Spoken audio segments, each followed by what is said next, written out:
Kumusta sa lahat? Maligayang pagdating sa aking channel. Nandito ako na may magandang video. Bago lumipat sa aking video, huwag kalimutang mag-subscribe sa aking channel, i-like at ibahagi ang aking video. Si Halil Ibrahim Ceyhan, isa sa mga mahahalagang sikat na pangalan sa Istanbul, ay tumama sa agenda na parang bomba sa mga kontrobersyal na sandali niya kagabi.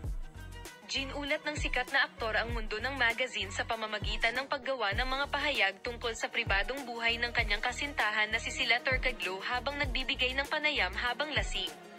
Si Halil Ibrahim Ceyhan ay gumawa ng taus-pusong pag-amin tungkol sa kanyang relasyon sa tanong ng isang miyembro ng press. Ang aktres na si Sıla Türkoglu, na nagbigay pansin sa kanyang kalasinggan, ay hayagang ibinahagi ang isang alaala niya sa kanyang pamilya. Inawi ni Sıla ang kanyang ina dahil sa akin. Pinili niya ako. Si Halil Ibrahim Ceyhan, na gumamit ng nilalaman, kasama ang mga pahayag na ito, si Halil Ibrahim Ceyhan, na gumamit ng nilalaman, ay nagbigay liwanag sa pribadong buhay ni Türkoglu sa mga pahayag na ito.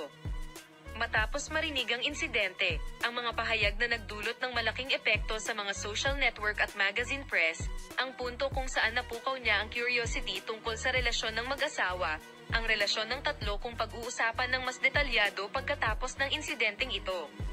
Ano ang mangyayari sa likod ng kalasinggan at pag-amin ni Ceyhan ay patuloy na sumasakop sa mundo ng magazine bilang isang malaking katanungan.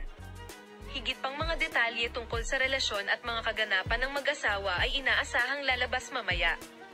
Walang duda na ang mga detalye ng lasing na panayam kay Halil Ibrahim Ceyhan ay magpapanatiling abala sa kanya sa mahabang panahon. Salamat sa lahat ng nanonood ng aking video.